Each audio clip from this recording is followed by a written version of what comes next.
ये वाले इसमें हम देखेंगे कैसे डॉट नेट के लिए जो जो भी चाहिए, जैसे विजुअल स्टूडियो हो गया एंड कोई भी एक आईडी हो गया, वो हम इंस्टॉल करेंगे। तो सबसे पहले हम जाते हैं व्हाट इज़ डॉट नेट। तो बेसिकली डॉट नेट एक क्रॉस प्लेटफॉर्म सोर्स है, जहाँ पे आप क्रॉस प्लेटफॉर्म मीन्स ये प्लेटफॉर्म इंडिपेंडेंट है, जहाँ पे आप विंडोज ओएस पे या आईओएस पे या लिनक्स कोई भी मशीन पे आप इसको बिल्ड कर सकते हैं। ये प्लेटफॉर्म डिपेंडेंट नहीं है। जब ट्रेडिशनल डॉट नेट तब तो basically Windows only Windows supported था, but dot net cross platform होने के बाद अभी हम इसको कोई भी ओएस पे चला सकते हैं, जैसे लिनक्स हो गया, एओएस हो गया, या तो विंडोज पे चला सकते हैं। तो इसमें हम देखेंगे कैसे हम डॉट नेट को पहले इंस्टॉल करेंगे। तो ये official dot net Microsoft side है। ठीक है, तो सिंपल है, यहाँ पे गूगल पे आना। डॉट नेट लर्न करने के लिए सबसे पहले हमें विजुअल स्टूडियो चाहिए, तो हम विजुअल स्टूडियो इंस्टॉल करने के लिए सिंपली यहाँ पे लिखो विजुअल स्टूडियो इंस्टॉल प्रोफेशनल, या उसके तीन वर्जन होते हैं, professional, community and free edition होता है, कोई भी आप उठा सकते हो। ठीक है, तो पहला जो लिंक आ गया इस पे चले जाओ।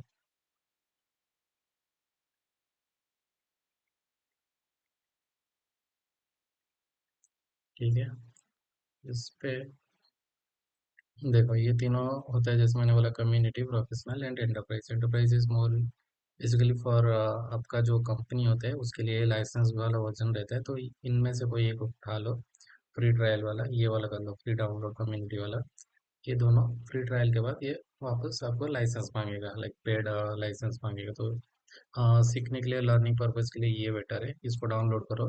मेरा ऑलरेडी डाउनलोडेड है।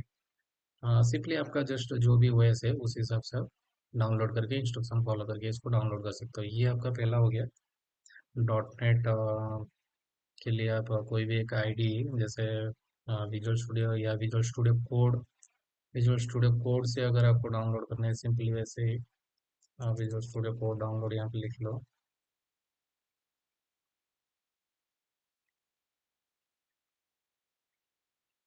ठीक है,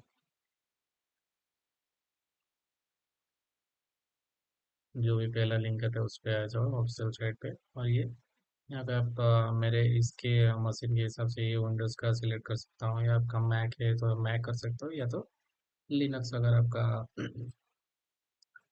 मशीन है तो उस हिसाब से आप ये डॉट डेव या डॉट आरपीएम फाइल इंस्टॉल कर सकते हो। उसके बाद सिंपली आप इंस्टॉल करने के बाद इंस्ट्रक्शन फॉलो करके इसको इंस्टॉल कर सकते हो। ठीक है, ये कोई भी एक आईडी आप इंस्टॉल करने के बाद विजुअल स्टूडियो कोड या विजुअल स्टूडियो, सिंपली आप क्या करना, उसके बाद विजुअल स्टूडियो आप लॉन्च कर सकते हो। जैसे मेरा ऑलरेडी इंस्टॉल था।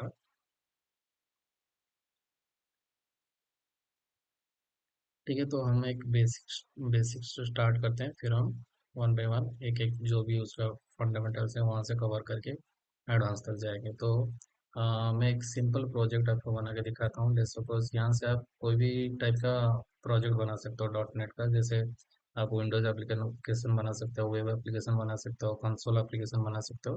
तो हम सिंपल एक कंसोल एप्लीकेशन पहले बना के देखते हैं। तो यहाँ पे क्लिक करो, open, create a new project होगा। तो यहाँ पे आप डिफरेंट टाइप ऑफ एप्लीकेशन, इसका option console app, blazer app, ये आपका यूआई एप्लीकेशन हो गया। ठीक है, तो हम कंसोल एप्लीकेशन से स्टार्ट करते हैं।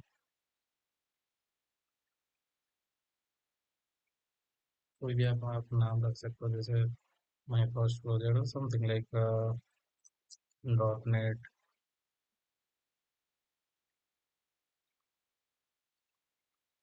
लर्निंग, ऐसा करके कुछ भी रख सकते हो ये। एंड कहाँ पे आपका प्रोजेक्ट स्ट्रक्चर आपको रखना है, प्रोजेक्ट फोल्डर रखना है, ये आप वो लोकेशन चूज कर सकते हैं। यहाँ पे आपको चेंज करना है तो ये लोकेशन भी चेंज कर सकते हो। उसके बाद सॉल्यूशन नेम आपको सेम रखना है, तो ये टिक कर लो। एंड दोनों को सेम डायरेक्टरी में रख के तो सिंपली नेक्स्ट करो। ठीक है, यहाँ पे मेरे पास अभी डॉट नेट 8 है, ठीक है। डॉट नेट अभी लेटेस्ट है, डॉट नेट 11 आ चुका है, उसका प्रीव्यू वर्जन आ चुका है। तो डॉट नेट 8 या डॉट नेट 9, डॉट नेट 11 कुछ भी आप कर सकते हो। तो अभी मेरे पास डॉट नेट 8 है, तो इसके साथ मैं जा रहा हूँ। डॉट नेट 8 मीन्स ये आपका डॉट नेट कोर है। तो डॉट नेट 3 एंड 3.1 के बाद डॉट नेट कोर आ गया है। इससे पहले जो था डॉट नेट 4.5, वो क्लासिकल डॉट नेट फ्रेमवर्क हो गया, वो क्रॉस प्लेटफॉर्म नहीं है। जैसे मैंने बोला, क्रॉस प्लेटफॉर्म की वजह से हम क्या कर सकते हैं, इसको कोई भी ओएस में चला सकते हैं। ये प्लेटफॉर्म डिपेंडेंट अभी नहीं रहा। तो बहुत सारे फायदे है dot net and dot net core के बीच में, वो हम एक वन बाय वन लर्न करेंगे। तो जस्ट हम ये फर्स्ट सेशन है, तो इसमें हम देख रहे हैं कि क्या डॉट नेट लर्न करने के लिए क्या चाहिए। जैसे विजुअल स्टूडियो आपको इंस्टॉल करना है, उसके बाद सिंपली आप कोई भी एक प्रोजेक्ट ओपन करके चला सकते हो। ठीक है, तो मैं डॉट नेट 8 के साथ अभी जा रहा हूँ।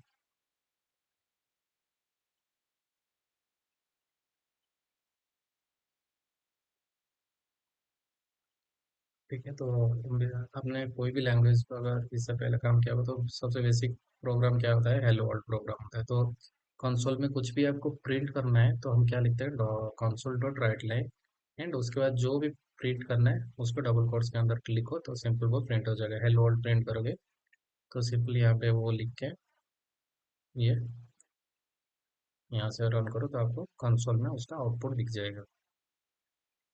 तो अभी ये बिल्ड हो रहा है, बिल्ड होने के बाद ये कंसोल विंडो आपको आ गया, एंड इसमें आपका जो भी आउटपुट वो प्रिंट होके आ गया है। Hello world. अगर आपको इसको चेंज करना है, तो सिंपली आप जाके इसको कुछ भी चेंज कर सकते हैं। यहाँ पे hello yo, hello let's suppose my name, hello Sunil, वो भी लिख के आप सिंपली सेव करो एंड उसको रन करो। तो रन करने के बाद सबसे पहले प्रोजेक्ट बिल्ड होता है, एंड अगर बिल्ड सक्सेसफुल है, जो भी आउटपुट आपका कंसोल पे दिख जाता है। तो ये सिंपल एक डॉट नेट का प्रोजेक्ट आपको जो दिखा है, वैसे ही हम वन बाय वन इसका जो भी कॉन्सेप्ट है वो धीरे धीरे लर्न करेंगे। तो सबसे पहले आपका डॉट नेट के लिए हम कौन सा लैंग्वेज यहाँ पे यूज करें, ये हम सी शार्प या तो एफ शार्प यूज कर सकते हैं, बट मोस्टली सी शार्प में हम यूज करते हैं डॉट नेट के साथ। तो सी शार्प के एक एक कॉन्सेप्ट हम देखेंगे। तो बस यार, आज के लिए इतना ही। अ, बस इंस्टॉल करो, कोई भी एक प्रोजेक्ट ओपन करके आप रन करो। उसके बाद हम नेक्स्ट सेशन में हम देखेंगे कि ऊप्स कॉन्सेप्ट क्या होता है। तो ऊप्स बेसिक बिल्डिंग ब्लॉक्स है, जो कि डॉट नेट लर्न करने के लिए सी शार्प या डॉट नेट का पहला है, उसको हम आना ही चाहिए। Oops concept